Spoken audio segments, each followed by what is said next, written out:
भूमि अधिग्रहण में मुआवजे से संबंधित मामले में अपने फैसले में सुप्रीम कोर्ट ने कहा है कि सिर्फ इसलिए कि कोई जज उस मसले पर पूर्व में एक फैसले के जरिए अपनी राय व्यक्त कर चुके हैं, यह उनके सुनवाई से अलग होने का आधार नहीं हो सकता।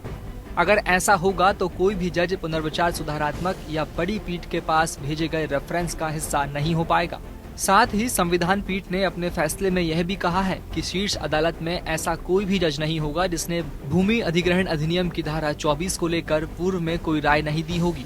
अगर याचिकाकर्ताओं द्वारा किसी जज को सुनवाई से अलग करने की मांग को स्वीकार कर लिया गया तो किसी भी जज के पास न्यायिक स्तर पर इस मसले को सुनने का अधिकार नहीं होगा। पीठ ने कहा कि हम हर दिन समान प्रावधान या थोड़े अलग प्रावधान से गुजरते हैं। ऐसे में किसी भी जज के लिए पूर्व में दिया गया कोई विचार सुनवाई से अलग होने का आधार नहीं हो सकता। शीर्ष अदालत ने कहा कि हमें फैसले को सही करना होता है। मामले के स्वरूप को देखते हुए स्वतंत्र रूप से कानून को परीक्षण करना होता है। कोई भी फैसला विराम स्थल नहीं होता है, यह सोपान है। यह धर्म ग्रंथ की तरह नहीं होता है जिसे संशोधित या सही ना किया जाए। फैसले में यह भी कहा गया कि शीर्ष अदालत में ही नहीं बल्कि हाईकोर्ट में भी परंपरा रही है कि अगर किसी मसले को बड़ी पीठ के पास भेजा गया तो पूर्व में मसले पर परीक्षण करने वाले जज को बड़ी पीठ में शामिल किया जाता है। दिल्ली हाईकोर्ट के नियम में यह बात कही गई है।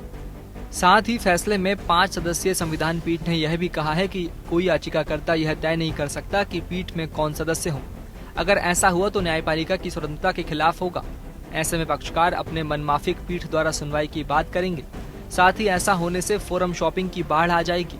फैसले में यह भी कहा गया कि पूरी न्यायिक व्यवस्था पुख्ता संवैधानिक सिद्धांतों पर आधारित होता है।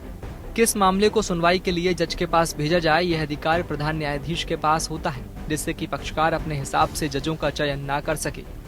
अगर याचिकाकर्ता किसी जज से सुनवाई से अलग करने की गुहार करने लगे तो यह एक मायने में सीजेआई के मास्टर ऑफ रोस्टर के अधिकार पर चोट करना है। Bureau report.